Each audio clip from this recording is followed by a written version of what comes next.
Inflammatory bowel disease is a chronic inflammatory condition of the gut. It doesn't have a specific etiology, but it's actually a combination of genetic and environmental factors that lead to immune dysregulation and this autoinflammatory condition. It typically is described as having two different subtypes. One is Crohn's disease, which can affect any part of the GI tract, and the other is ulcerative colitis, which affects only the colon, typically proceeding from the rectum and then sometimes up into the rest of the colon. And these are chronic diseases that, unfortunately, once they develop, don't ever go away entirely. But fortunately, we have very effective treatments for them, and we're able to modify the disease course by controlling the inflammation and monitoring over time for recurrence of that inflammation, being able to intervene to reduce any inflammation that may pop up. The treatment of inflammatory bowel disease is primarily medical, and there's a wide variety of medications that we use to treat inflammatory bowel disease, from pills that essentially serve as topical therapy for the intestines, to therapeutic antibodies, to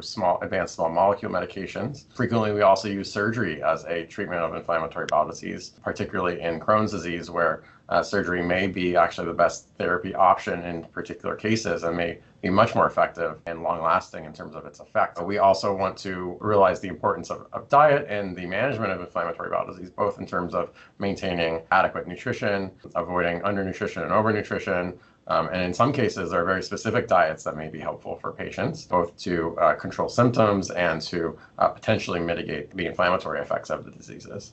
As our patients recognize, inflammatory bowel disease can have a great effect on their lives and tends to affect people at very important times in their life, oftentimes affecting people and being diagnosed when they're completing school or starting a career or starting a family, and can also affect people later in life when they're trying to remain established as caregivers for their children or moving into the next stages of their life. Our goal is always to try to get patients back to that quality of life that they previously enjoyed. In terms of medical therapy for inflammatory bowel disease, it's been a very exciting 5 or so years with the introduction of multiple new classes of medications, this IL-23 class, the JAK inhibitors, the S1P modulators. And these are added, of course, to our prior cadre of medical therapies that we continue to use. But having this expanded armamentarium is really helpful, and we're trying to pick the best therapy for the best patient at the right time.